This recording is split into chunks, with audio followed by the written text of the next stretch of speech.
The 9th of Av is upon us again, and it's a very, very challenging time for all of our brethren, all Jews around the world. As the 9th of Av comes, we're going to be sitting on the floor mourning the destruction of the temple. Destruction of the temple is not just the loss of our national identity. It's not just the development of the exiles and the tortures and the horrific events that took place throughout the entire diaspora.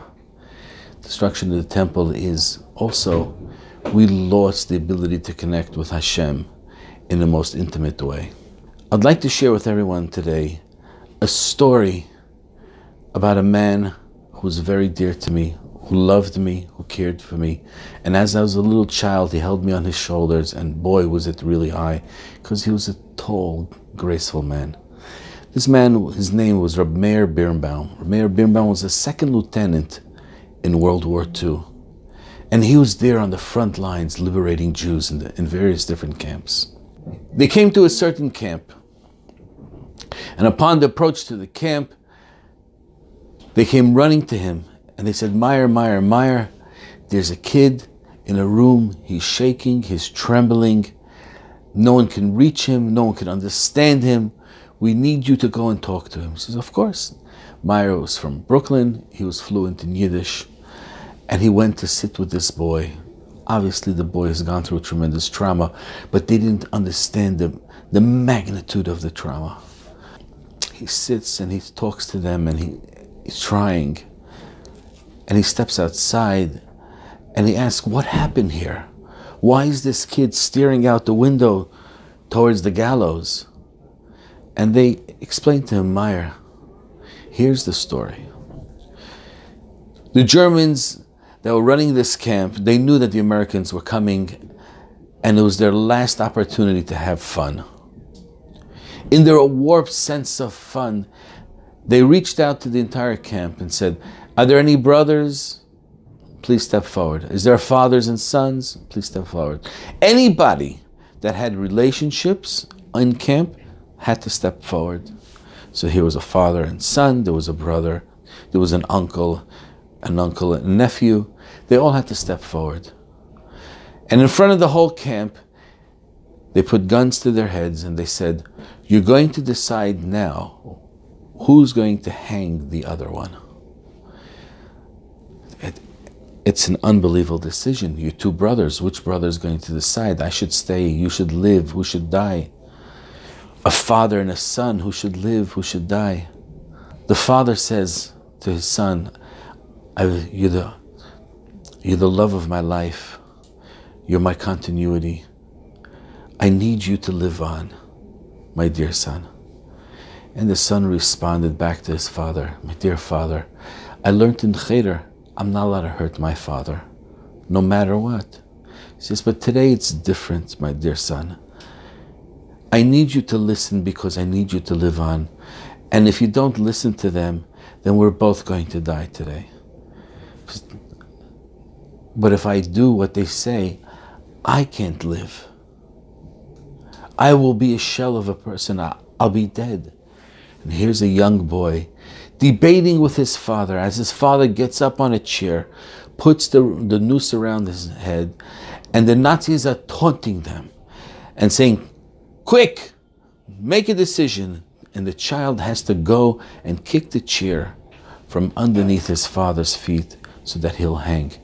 And the father's pleading and begging to his son, please, kick the chair.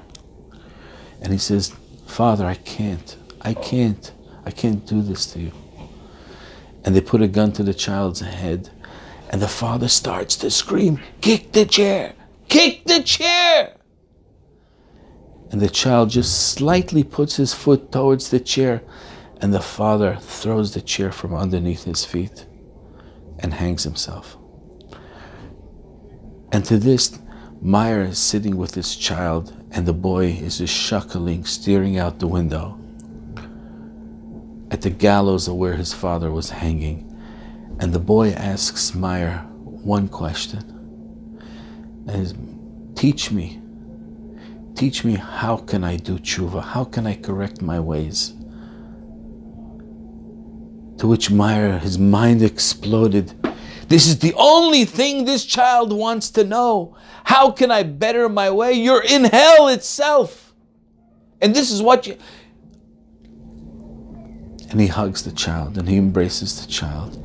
They try to give him a little something to eat. Obviously he was starving. But we should all know that this child doesn't have to do tshuva. Tshuva is only when you have free choice. And here he didn't have a choice. But Meyer was there to ingratiate this child and to uplift this child. Meyer was there for my family when we ran away from a war that took place in Africa, and he accepted us into his house. Me, my brother, my parents. It's true, we're traveling through Tisha B'Av and we witness horrific events. And we're spread throughout the diaspora. Yes, maybe we're doing a little bit better financially, but our national identity is... But guess what? We have what's called individuals. We have me and we have you, and we have people like Meyer Birnbaum, Zichrono Livracha, that can take people, enhance their lives individually, and really make a difference. I'm here today because of him. We all have someone in our lives that has touched us, has inspired us, and has made us into better people. So it's true, it's a Tisha B'Av and we mourn. But from the mourning, we have to come out ambitious, excited, and say we're going to build a better future. We're going to build a better world. Because if we do that, then we've learned the lesson of the destruction.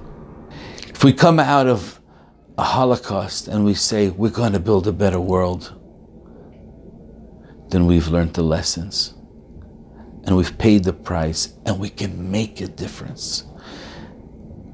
But if we go into our shells and we just hide by ourselves, and we don't care about anyone in society, and we just care about the me, then we haven't learned our lessons. If the super wealthy are out there, they just hide in their penthouses, and they don't allow the needy access, then what have we learned? We've learned to care about ourselves. We all know what happened in World War II. Everybody. Let's learn the lessons of the past. Let's make a difference. Let's enhance lives. Let's take care of people. Let's build a greater future.